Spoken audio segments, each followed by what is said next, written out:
Letter 19. My dear Wormwood, I have been thinking very hard about the question in your last letter. If, as I have clearly shown, all selves are by their very nature in competition, and therefore the enemy's idea of love is a contradiction in terms, what becomes of my reiterated warning that he really loves the human vermin and really desires their freedom and continued existence? I hope, my dear boy, you have not shown my letters to anyone. Not that it matters, of course. Anyone would see that the appearance of heresy into which I have fallen is purely accidental. By the way, I hope you understand, too, that some apparently uncomplimentary references to Slubgob were purely jocular. I really have the highest of respect for him. And, of course, some things I said about not shielding you from the authorities were not seriously meant. You can trust me to look after your interests. But do keep everything under lock and key. The truth is I slipped by mere carelessness into saying that the enemy really loves the humans. That, of course, is an impossibility. He is one being, they are distinct from him. Their good cannot be his. All his talk about love must be a disguise for something else. He must have some real motive for creating them and taking so much trouble about them. The reason one comes to talk as if he really had this impossible love is our utter failure to find out that real motive. What does he stand to make out of them? That is the insoluble question. I do not see that it can do any harm to tell you that this very problem was a chief cause of our father's quarrel with the enemy. When the creation of man was first mooted, and when, even at that stage, the enemy freely confessed that he saw a certain episode about a cross, our father very naturally sought an interview and asked for an explanation. The enemy gave no reply except to produce the cock and bull story about disinterested love, which he has been circulating ever since. This our father naturally could not accept. He implored the enemy to lay his cards on the table and gave him every opportunity. He admitted that he felt a real anxiety to know the secret. The enemy replied, "I wish with all my heart that you did." It was, I imagine, at this stage in the interview that our father's disgust at such an unprovoked lack of confidence caused him to remove himself an infinite distance from the presence with a suddenness which has given rise to the ridiculous enemy story that he was forcibly thrown out of heaven.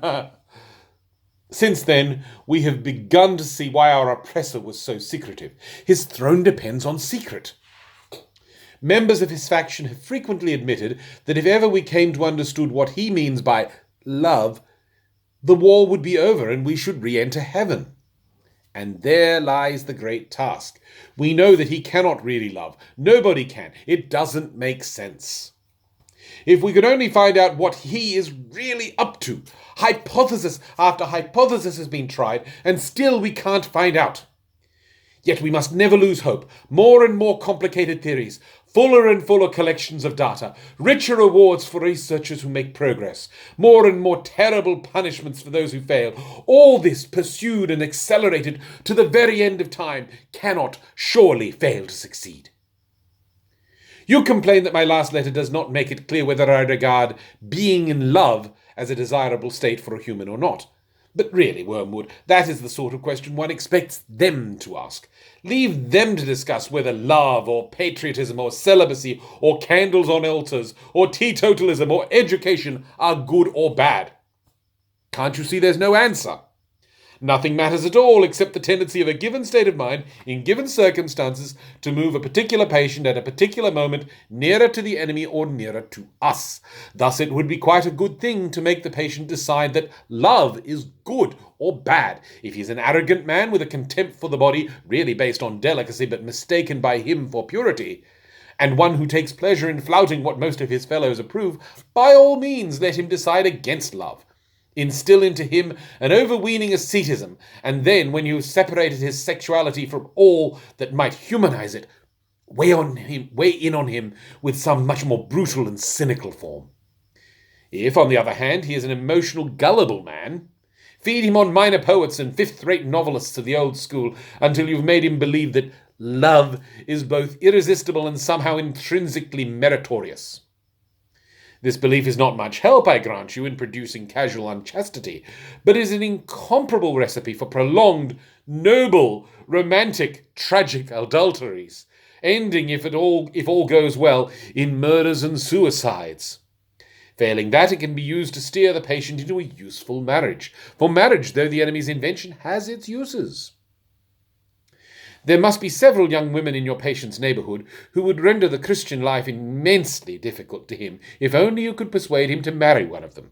Please send me a report on this when you next write. In the meantime, get it quite clear in your own mind that the state of falling in love is not in itself necessarily favorable either to us or to the other side. It is simply an occasion which we and the enemy are both trying to exploit. Like most of the other things which humans are excited about, such as health and sickness, age and youth and war and peace, it is, from the point of view of the spiritual life, mainly raw material. Your affectionate uncle, Screwtape.